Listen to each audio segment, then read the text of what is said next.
estamos aqui hoje para mais um programa Vivendo em Plenitude, na nossa querida, mineiríssima web rádio. Eu sou a sua anfitriã, Neve Silva, treinadora, psicóloga, escritora do meu primeiro livro, Blind Experience, título em inglês, mas o livro é em português, não se preocupem, podem achar na Amazon, que é uma segue experiência, Neve Silva. Temos aqui hoje também a nossa querida entrevistada, Kênia Valadares. Sim. E quero agradecer muito o pessoal aqui da Mineiríssima pelo apoio, pelo trabalho fantástico nessa participação com eles. O Renato Gonçalves e Nani Cássia. Gente, maravilhoso o seu trabalho. Vamos lá. Hoje a nossa convidada é Kênia Valadares, que trabalha com, vamos apresentá-la, vocês vão ouvir daqui a pouquinho, trabalha na área de mentoria. Para a construção de bons hábitos. Para a construção de bons hábitos, né? Muito ativa na rede social. Uma história, vamos ouvir hoje a história que a trouxe a este momento em sua vida, Sim. Né? E como todas as nossas entrevistas, histórias e o pessoal que tem vindo aqui, e realmente é uma inspiração, porque eu acredito que no momento que você compartilha, né, a sua jornada, as suas crenças, a sua dor e coisas que foram sucesso, né, em resultado às vezes de dor, aprendemos muito, e é a nossa promessa, a nossa querida audiência, de que estamos aqui para isso, estamos aqui para te dar a mão, para te acompanhar nesta jornada de autoconhecimento, de crescimento pessoal, espiritual principalmente. Então, mais uma vez, este programa trazendo aqui hoje Kênia Valadares, que vamos continuar com essa proposta. Bem-vinda, querida. Me fala aí um pouquinho de você, onde você já esteve, onde está, para onde vai. Sim, vamos lá, né?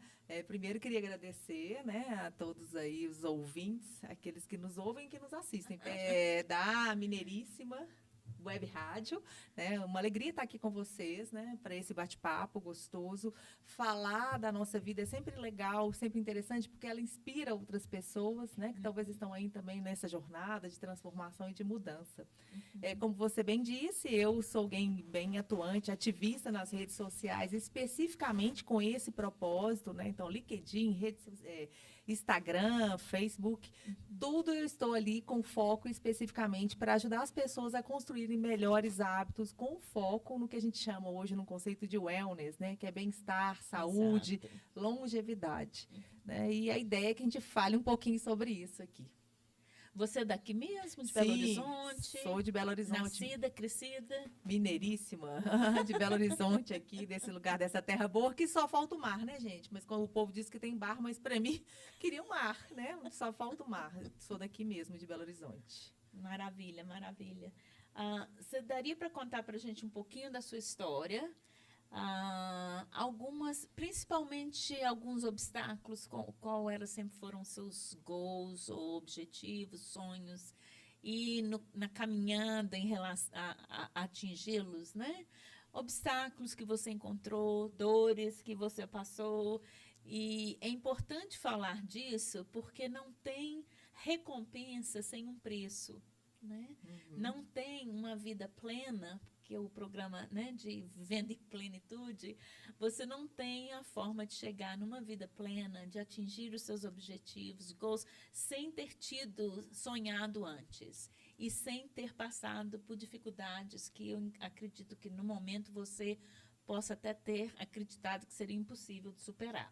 Sim, com certeza. Acho que todo mundo passa por isso, né? Vou ter que selecionar algumas, né? Porque hoje eu tenho 49, então esse ano, graças a Deus, faço aí meio século de vida, 50, com muita alegria, sem nenhuma vergonha de dizer a idade. Na verdade, com muita alegria, assim, com muita gratidão a Deus por fazer 50 anos, né, em plena forma, né, assim, então, graças a Deus, esse é o primeiro motivo. A gratidão é algo que faz parte da minha vida e que vem transformar a minha jornada.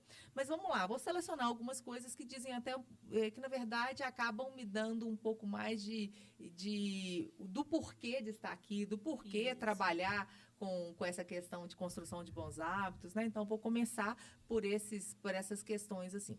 Então, eu tenho 49 anos, como eu disse, né? Esse ano faço 50, mas eu me casei aos 42. Olha só, gente, mulherada aí que tá achando assim, não tem mais jeito. Tem sim, se for esse o propósito de Deus, se for esse o seu chamado, se você estiver aberta, eu brinco assim, quando duas almas estão dispostas, o encontro pode acontecer em qualquer lugar, né? Esse que é o legal. Então, me casei aos 42, meu esposo lindo, gente, com o Giovanni, e naturalmente no segundo mês de casada, eu fiquei grávida. Mas, que coisa normal. Já não seria normal pela idade e menos ainda porque eu, em 2009, anos antes de casar, né, me casei em 2016, eu tive um tumor no ovário e que, na verdade, útero perto do ovário, em que eu só saberia se ele era benigno ou maligno na cirurgia. E desde então, desde o primeiro contato, né, todas as médicas, quem inclusive descobriu, falou, olha, nós vamos ter que abrir sua barriga de cima e embaixo, não como cesárea, né, como um finistil, que é o corte, né, que se faz, para a gente poder retirar, inclusive, o seu útero. Aquilo já fui no chão, né? Para quem quer ainda, mesmo sem nenhuma perspectiva, na época eu não tinha nem namorado, não tinha filhos, né? Não tinha nada, eu pensei, mas eu tinha a certeza, né? A confiança de que um dia eu teria o meu esposo, eu teria minha filha, e mais ainda, independente se ela viesse do útero ou do coração. Para a gente, na minha família, eu e o meu esposo, a gente sempre esteve aberto a filhos também de adoção. Mas eu também não queria ter a possibilidade, perder a possibilidade de gerar um filho. Então, a primeira dor foi buscar aí algum médico que pudesse pelo menos tentar tirar, porque eu fui em 3, as 3 médicas, olha que coisa engraçada, as 3 mulheres, elas estavam já de cara, já tinham me indicado, olha, a gente vai ter que tirar seu útero, porque tinha muitos miomas, o teratoma, que era um tumor benigno, graças a Deus.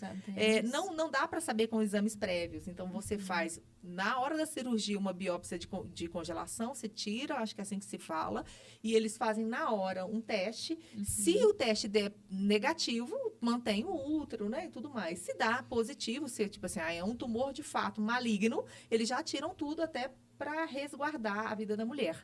No caso, olha como Deus é perfeito em alguns detalhes. Eu sou bastante agitada, né? E aí, na cirurgia, eles conseguiram me sedar, me anestesiar, porém não conseguiram me sedar completamente. Quando, exatamente no momento, olha, chega a arrepiar, em que a enfermeira entrava na sala falando, é um teratoma. Eu fiz assim... Ai, graças a Deus. Aí o doutor Sandro Fialho, esse santo que eu descobri, né, que eu consegui encontrar, ele falou, Kênia, nós vamos tentar fazer por baixo, tem quadril largo. Se não der, eu vou ter que fazer o outro corte. E se for preciso, vou ter até que tirar seu útero. Eu falei, doutor Sandro, se o senhor precisar, antigamente o povo fazia aquele Z do Zorro. O senhor pode fazer até um S de Sandro. Mas eu queria que pelo menos tentasse. Ninguém me deu a chance de tentar. Eu custei achar um médico que eu quero dar o crédito. O mais legal, Deus é tão bom, que eu não me recordo dos nomes das outras médicas, graças a Deus. Sou do bom. Sou do bom. O do doutor Sandro Fialho, quero dar o crédito aqui. Se ele estiver ouvindo, já pensou que legal? Maravilha. Ele precisa dar o crédito. Ele falou, não, nós vamos tentar. E ele conseguiu. Né? Ele foi por baixo, fez uma cirurgia tipo a cesárea, tirou o teratoma, mais um tanto de mioma. Como eu estava acordada, ele falou, você tá aí? E eles conversando de novela, ele, a outra médica, aquela coisa comum para eles, né? E eu falei, tô aqui. Eu falei, queria ver. Ele falou, o teratoma não dá, porque ele vai para outros exames, né? Que não deu nada também. Depois confirmou-se o teratoma como um tipo de tumor benigno que pode dar tanto em homem quanto em mulheres. Aí ele falou, mas o mioma eu te mostro. Aí ele pôs na minha mão um dos 7 miomas. Era assim, ó. Para quem não está vendo, gente, para quem só nos escuta, pensa numa bolinha de tênis, né? Então, é como o tamanho de bolinha de tênis, um dos 7 miomas que eu tinha na barriga. E aí era Uau. engraçado, eu peguei aquilo ali, fui, devolvi. Ele falou, aí ele acabou, só vou acabar de costurar aqui e tal. Não estava sentindo nada, mas estava escutando tudo. Tudo bem, voltei para o quarto e tal. Anos depois, né, assim, em todos os outros exames, jamais se viu o meu segundo ovário. Ele, no laudo, não tinha que ele tirou. Ele me disse que deixou um pedaço. Ele tirou o que precisava tirar, o teratoma. E o útero, obviamente, foi resguardado, mesmo que retalhado, para poder tirar os miomos.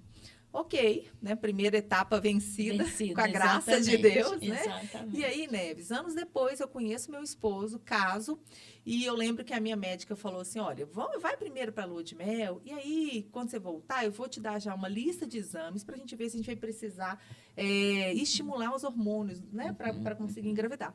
Falei, beleza. Eu e meu esposo, nessa época, a gente já participava de um grupo aqui de BH, chama HBH, um grupo de apoio a quem quer adotar. A gente sempre teve no coração a vontade de adotar uma criança com mais de 7, que a gente chama de adoção tardia. A gente ainda não tirou do coração, não. Só ainda, Deus ainda não proveu ainda a questão de condição financeira, porque esse tipo de adoção é muito rápida. Para quem tem interesse em adotar, infelizmente, muita gente que quer escolher. Parece que está lá no açougue, ou sei lá, num hortifruti escolhendo, né? Menino branco, tananã. Enquanto escolher vai ser mais difícil mesmo. Vai ficar numa lista gigante, uma espera longa. Agora, longa. se você estiver disposta, inclusive, né, se a pessoa estiver disposta a fazer uma adoção tardia, ela rapidamente traz para casa um ou mais. Porque lá em casa a gente quer trazer um ou mais. Se tiver irmãozinhos, a gente quer trazer também. Não queremos dividir família, não. Mas então, aí eu lembro que a gente participava do HBH, eu já casei no segundo mês, engravidei. Em junho, casei em março. Eu tive a graça de passar minha lua de mel fora. Eu estive presencialmente com o Papa Francisco. Né? Eu encontrei com o Papa na época, numa bênção, né, que ele dá para os recém-casados. Voltei, no segundo mês de casada, eu consegui me engravidar. Para mim, não tenho dúvida que esse filho veio direto do céu, né, diante de toda a condição. Por isso que eu contei essa história antes, para que os ouvintes pudessem perceber os pequenos milagres, né, de Deus. Da gente. E aí, eu engravidei no segundo mês, e aí eu lembro que em junho a gente participava do HBH, eu já grávida, fui ajudar numa festa junina deles lá, mas já estava grávida. Depois daí, eu acabei me afastando do grupo, porque eu não teria condições de imediatamente adotar, tinha filha que precisava, né, assim, ter os cuidados, né, e assim por diante. Então, esse é um pouco do contexto da história toda. Eu sou uma ex-atleta de vôlei, então adoro atividade física, né? Sou campeã brasileira de vôlei, então assim... É mesmo? Sim, ganhei por tem Minas que nos Gerais. Falar isso. Pois é, eu joguei dos 13 aos 19. Então, nas categorias, eu fui campeã brasileira, vice-campeã. Mas, assim, a atividade física sempre fez parte da minha vida. Mas, durante um tempo, eu tive muitas intercorrências que me tiraram um pouco da atividade física, né? Essa operação com o teratoma, né, para tirar. Aí, em 2014, eu operei varizes. Em 2013, bem pleníssima, né? A fim de voltar a jogar, eu rompi ligamento do joelho esquerdo, o famoso LCA dos jogadores de futebol. Operei LCA. E nisso tudo eu só fui ganhando peso. Ganhando também porque durante muitos anos eu me vali do que, infelizmente, muitas mulheres se valem de remédios para ficar magra. Então, eu vivia sempre palitinha, muito magrinha, mas porque eu era super dependente de remédios para emagrecer. Graças a Deus, estou super limpa há muitos anos, desde que minha filha nasceu, porque é limpa mesmo, porque é um vício. Né? Em 2 quesitos, um vício de autoimagem distorcida, né? Que a gente sabe, como você como psicóloga sabe, que pode gerar, inclusive, outras doenças, né? Anorexia, exatamente. Né? E livre também, porque é uma dependência. O remédio acaba causando uma dependência. Então, aí eu lembro que depois que eu engravidei, tive Leila, né? Minha filha, muito pesada, mais de 3 dígitos, né? Mais de 100 quilos. Eu fui por 2 vezes buscar apoio médico. A primeira delas foi que eu vi que todo mundo da minha escola que eu dava aula, numa instituição que eu dava aula, todo mundo tinha ido nesse médico, estava todo mundo magrinho, bonito. Chego lá, o médico mal me examina, ele fala uma fala que para mim ficou literalmente característica, como a fala que talvez foi a chave para eu mudar para essa lógica de voltar para os bons hábitos. Que ele assim, sabe o Romário? Ele fez uma cirurgia bariátrica. Eu nem sabia, né, tal. Aí ele falou, as pessoas fazem qualquer coisa para ficar magra. As pessoas fazem qualquer coisa para ficar magra. aquela frase foi tipo uma faca, né? Na verdade, foi a chave, né, que eu precisava. Então, eu paguei, na época, lá, R$ 120, porque eu queria ficar magra. Saí com uma lista de 1.000 remédios manipulados, deles, a maioria com tarja preta, né? Ou seja, todos controlados. E eu saí dali, fui para minha terapeuta, salve o autoconhecimento, né? Eu sou fanzaça desse apoio. Acho que a gente precisa de ter uma escuta qualificada, né? E aí eu comentei com ela dessa frase e ela me fez perceber que eu também estava pagando por qualquer custo. Aquelas receitas foram dali para o lixo, não foram feitas. Ainda bem. Ainda bem, né? E aí, a partir daí, fui.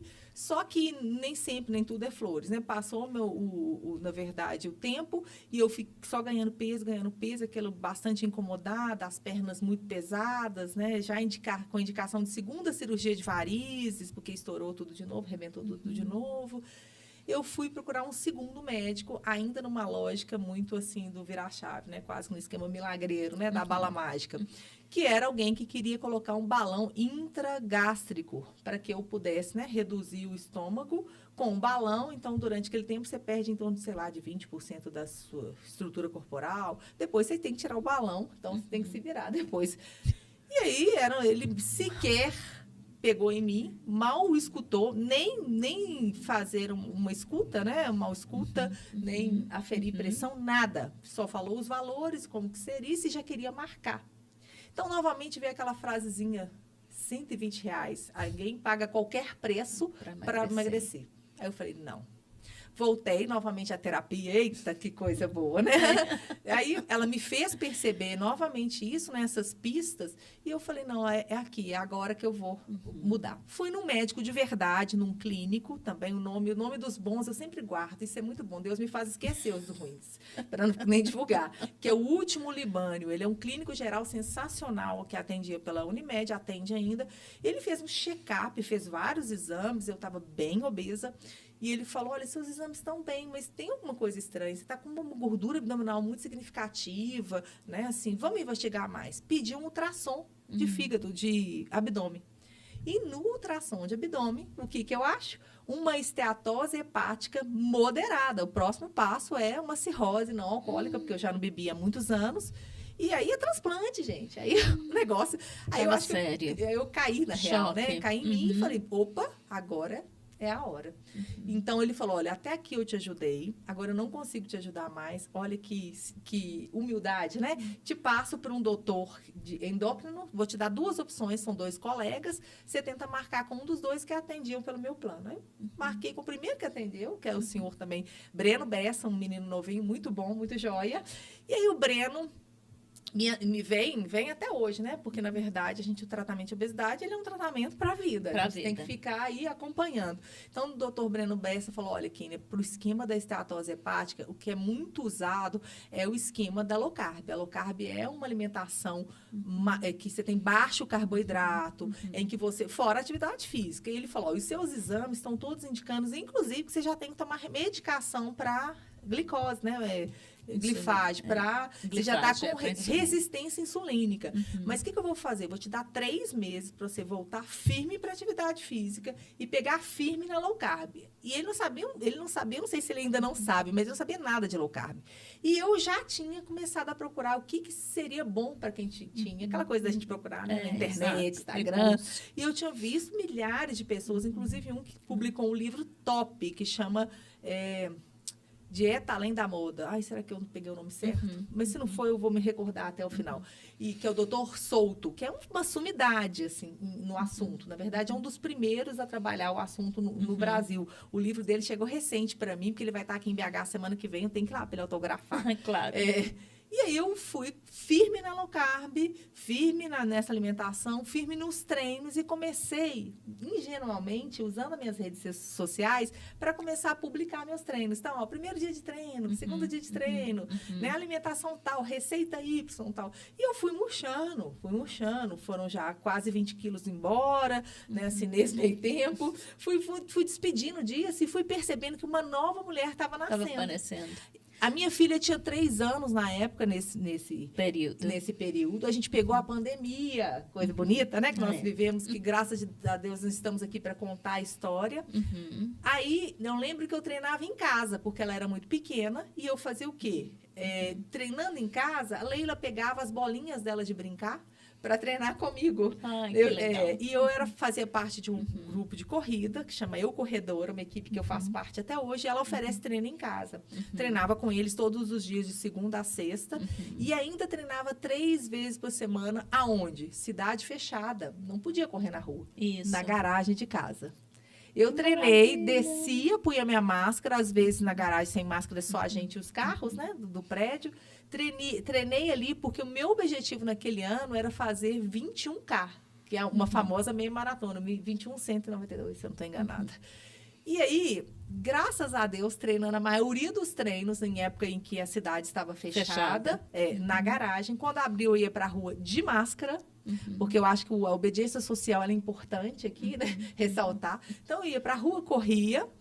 E chegou, então, o final do ano de 2021, acho que 21 mesmo, foi, ou 20 ou 21, foi em tempos de pandemia, a gente perdeu um pouco essa data exata, né, gente, me perdoe, em que eu fiz o quê? A minha equipe tinha marcado, a gente sempre fazia a famosa VIP, né, Volta Internacional da Pampulha, e como não ia ter, porque estava tudo fechado, ela marcou uma volta, eu falei com o meu treinador, mas eu treinei para 21, eu posso fazer? Ele, claro, você dá a volta e faz mais 3, quando chegar na igrejinha, você larga da igrejinha, faz tudo até a igrejinha e vai mais 3 até o Marco Zero, que é onde a gente vai largar. Pode ser eu, fechou. De máscara, então, no dia 12, acho que foi 2021, eu lembro a data, não vou esquecer, o dia 12. Dia 12 do 12, eu fui, então, fazer meus primeiros 21K de máscara, né? Então, assim, é nítido a mudança, a transformação. Para além dos quilômetros, foi todo o trajeto, foi todo o que, na verdade, não acabou, né? Eu continuo nessa trajetória. E isso fez com que muitas pessoas se inspirassem, né? E aí, a partir daí, eu comecei a dar mentorias. Nessa área. Área. É muito interessante alguns pontos que eu gostaria de ressaltar, né, da sua fala. Primeiro que é uma realidade hoje na nossa sociedade, emagrecimento é a palavra da moda, né? E realmente, além do cosmético, também o emagrecimento, que é um desafio da maioria da população, para te falar com sinceridade. Sim, gostaria até de ver estatísticas específicas nisso, mas não só aqui, como também eu moro aqui no Canadá, né? Eu moro em Montreal e aqui no Brasil, fico entre os 2 países, e é uma realidade, obesidade é uma realidade mundial. E principalmente agora nos Estados Unidos é quase que o número 1 no mundo com o problema de obesidade. E é muito interessante o que você falou, que eu gostaria de ressaltar, porque eu tenho certeza que muitos dos nossos ouvintes também se identificam com essa situação, lógico, tanto os homens quanto mulheres. Porque isso é uma frase que você falou, né? Pagamos qualquer preço para poder emagrecer. E isso eu gostaria de realmente deixar na memória de vocês que estão nos ouvindo, porque eu já falei isso. Eu pago qualquer preço para emagrecer. E a gente fala as coisas sem refletir, sem pensar, e infelizmente a gente vê hoje consequências graves de pessoas que estão pagando qualquer preço para emagrecer. Primeiro, a pressão social é muito grande. Sim, né? Com certeza. Você tem que ter as pessoas que têm um problema da autoestima, as pessoas que têm um problema de rejeição, alguém que ainda não achou a sua identidade, a sua verdadeira identidade, seu propósito na vida. Então, o que acontece é o que você vê. É a primeira coisa que você vê quando você chega em frente do espelho. E, infelizmente, o espelho não nos mostra o nosso interior. Né? Seria maravilhoso termos um espelho que nos mostrasse o interior. Então, com um problema de obesidade, que muitas vezes eu conheço pessoas também que, para mim, não são obesas, mas se sentem obesas. É a autoimagem, né? A autoimagem a distorção da autoimagem, né? Eu sofria disso, assim, você pega fotos antes e fala, eu não tinha o menor perfil. Aqui vale uma ressalva que talvez eu não tenha feito, eu acho que vale a pena. A ideia do medicamento, ela é um subterfúgio importante na medicina, mas para quem tem indicação, né? Assim, no meu caso, eu usei de forma indiscriminada durante muitos anos com alguém que tinha 60 quilos. Não tinha menor cabimento, assim, para quem mede 1,74, para quem nos escuta, ninguém está me vendo, né? E aí eu sou grande, eu sou alta, eu sou uma mulher grande, né? Fazendo a minha autodescrição aqui também. E uma coisa importante também de destacar é que a gente tem esse problema que é social e mundial. Há poucos anos a gente se vale aí das possibilidades de roupas plus sizes. Então, é como se todos nós tivéssemos que caber num tamanho que não é um tamanho brasileiro. Não estou nem dizendo de estar magra ou estar gorda, estou dizendo de um parâmetro que foi nos dado, né? Então, uma camisa de força. Uma camisa de força. Isso já melhorou, isso a gente já vê que melhorou. E a questão da obesidade está muito ligada também à indústria alimentícia, né? A gente tem uma indústria que promove aí, muito obesogênica, né? Muito biscoito, muito farináceo e com um acesso muito fácil. Vê as crianças, nunca se viu tantas crianças por 2 quesitos, pela questão alimentar e por pouca atividade. Hoje as crianças ficam atrás de uma tela. Na minha época, na rua, eu quebrei o braço brincando de mamãe da rua. Né? Então, a gente brincava na rua. A rua era o nosso espaço. E hoje a gente não tem mais isso. Né? A gente sofre por isso também. A inércia, né? Sim. A inércia hoje é muito grande. E, inclusive, como você falou, né? Crianças também. E é muito interessante esse trabalho que você está fazendo, né? De construção de bons hábitos. Desculpa. Eu estou com alguns probleminhas de pronunciar minhas palavras em português. Porque esse português e inglês, que minha mente, porque eu estou indo amanhã. Bugando, estou viajando para o Canadá. E já estou com acho que a minha mente já deve estar pegando. Tá se preparando, aqui, né? Se preparando para viajar. O hábito. Essa foi boa. Então, você trabalha nessa jornada de transformação e construção de bons hábitos, né? Com foco na wellness, que você colocou, né? Na saúde e longevidade. E é um trabalho de muito peso e muita importância no momento. Então, eu quero realmente te encorajar para continuar investindo nessa área.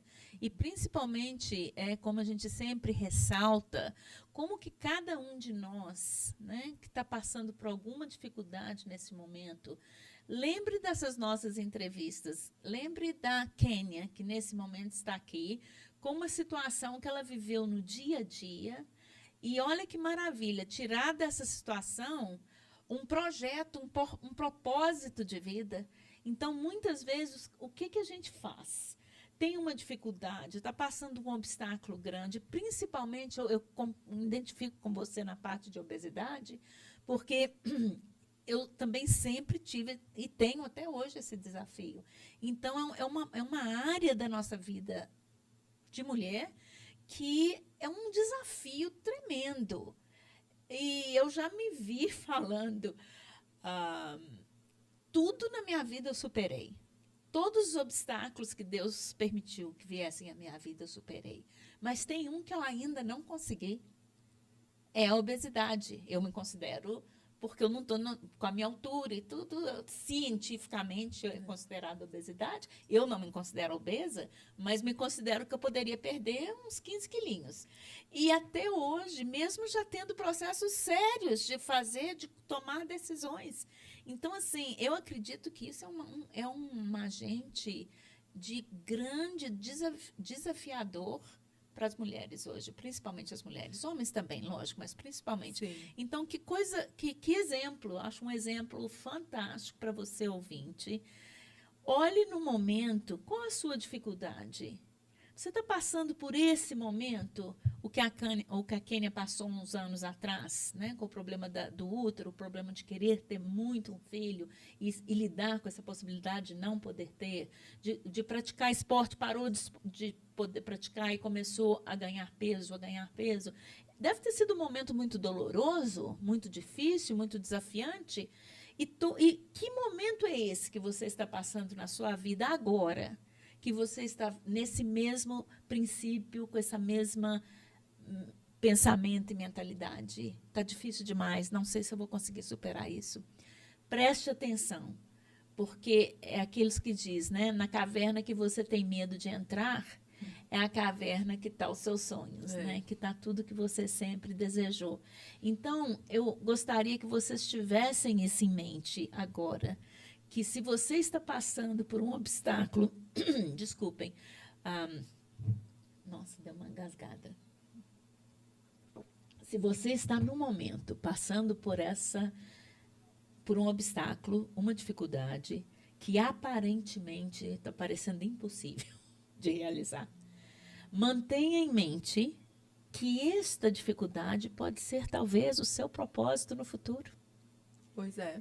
Para ajudar as pessoas que também não a mesma específica dificuldade, mas no sentido de estar passando por uma dificuldade. E se é uma grande dificuldade, um grande desafio que você ainda não conseguiu descobrir, né, passar por essa ponte igual Kênia fez. O que ela fez? Ela viveu essas dificuldades, ela enfrentou essas dificuldades de frente e ultrapassou buscando de uma forma muito criativa, né? Buscando dentro dessas dificuldades um caminho, um propósito. E hoje, tenho certeza que nas suas redes sociais e nos projetos que você está desenvolvendo, quantas pessoas que você já não está ajudando? Quantas mulheres, Quantas mulheres que você não está ajudando e ainda vai ajudar? Sim. Então, é uma mensagem que eu tenho para todos. Vamos deixar a inércia, né? Vamos deixar a vitimização. Existe essa palavra? Existe. Existe. A vitimização. Vamos deixar isso de lado. Eu acho que ser vítima, às vezes, me considerando vítima, é um egoísmo. É um egoísmo. Porque a situação que Deus permitiu de você passar na sua vida no momento tem sementes para florescerem. E tem sementes para trazer no futuro benefícios não só para você, como para as pessoas que estão à sua volta. Com certeza. Você sente isso também? Claríssimo. Eu vejo o quanto que acaba que eu comecei falando assim, né? Que na verdade as minhas mudanças e as minhas atitudes pró-saúde, pró-longevidade começaram a, de alguma forma, reverberar. As pessoas viam e aí a partir daí que eu me tornei, né? Assim, eu acabei ajudando outras pessoas de forma genuína, com aquilo que se valeu para mim. E vale uma ressalva, assim, quem só está nos escutando deve pensar, nossa, agora ela deve ser um palito. Não sou palito. Quem me vê que eu sou uma mulher real, né? Eu sou uma mulher de verdade, né? Ainda não estou palito, mas os meus exames, né? A minha questão de saúde, que é o objetivo maior, estão ok. Então, é importante que a gente tenha essa dimensão. A régua que a sociedade quer que a gente se enquadre, né? Muito importante. Às vezes eu não estou naquele peso, mas tá tudo bem se você tem aí uma atividade física regular, se você come de forma adequada, né? Se você está garantindo aí construção de músculo, você está garantindo anos de vida, saúde, né? Para longo tempo, né? Então, acho que isso é muito importante e isso acaba inspirando. Tem um caso engraçado, posso contar? Pode sim. Temos mais um minutinho. A minha, como exemplo, arrasta, dentro de casa, sobretudo. A minha filha, um dia virou para mim e falou, mamãe, eu posso levar um ovo cozido para aula? Eu falei, uai, pode levar. E ela é uma coelhinha, ela adora cenoura. E de vez em quando eu tô ralando cenoura para fazer na salada, ela pede um pedaço e vai comer a cenourinha dela. Mãe, então eu quero levar cenoura e ovo cozido. Eu, beleza, pode levar. Eu falei, nossa, o professor ia falar, nossa, aquela mãe maluca. E aí a tia dela tinha dado um tanto de pacotinho de biscoito recheado, ela levou o pacotinho de biscoito recheado, o ovo e a cenoura. E aí, chegando em casa, ela falou assim, mamãe, eu não aguentei comer tudo. Aí eu pensei, tudo bem, filha. Pensei, ou sobrou o ovo ou a cenoura. E o que sobrou? O pacotinho de biscoito recheado, que voltou sem sequer abrir. Nossa, então, o exemplo arrasta. Não dá para que você queira que o seu filho come melhor, né? Coma legumes, coma mais carne, coma coisas melhores, se você não come. Exatamente. Se você não faz, né? Como eles falam que a criança vê, E eu acho que a ideia do exemplo da lógica da pedra que a gente joga no rio, né? Ela vai randomizando, né? Ela vai espalhando, a água vai espalhando. A ideia é essa, a gente vai inspirando os pouquinhos. É trabalho de formiguinha, mas se a gente começar com uma base forte, né? Família, amigos próximos, amigo dos amigos, né? Estamos aqui por causa de uma amiga em comum, né? Assim, a gente vai reverberando isso e a gente vai tentando construir uma sociedade melhor. né? Com Com mais certeza, saúde. concordo plenamente com você. E como eu já falei antes aqui também, né? É a questão de estar em movimento. Né? Você está em movimento em função do seu propósito e em função dos seus objetivos. Você poderia nos dizer o seu endereço no Instagram? Quem Sim. estiver interessado, saber mais a respeito dela. Então vamos lá. É @Kênia Valadares, o meu Kênia com K e com Y. Só lembrar dos corredores, dos quenianos, né?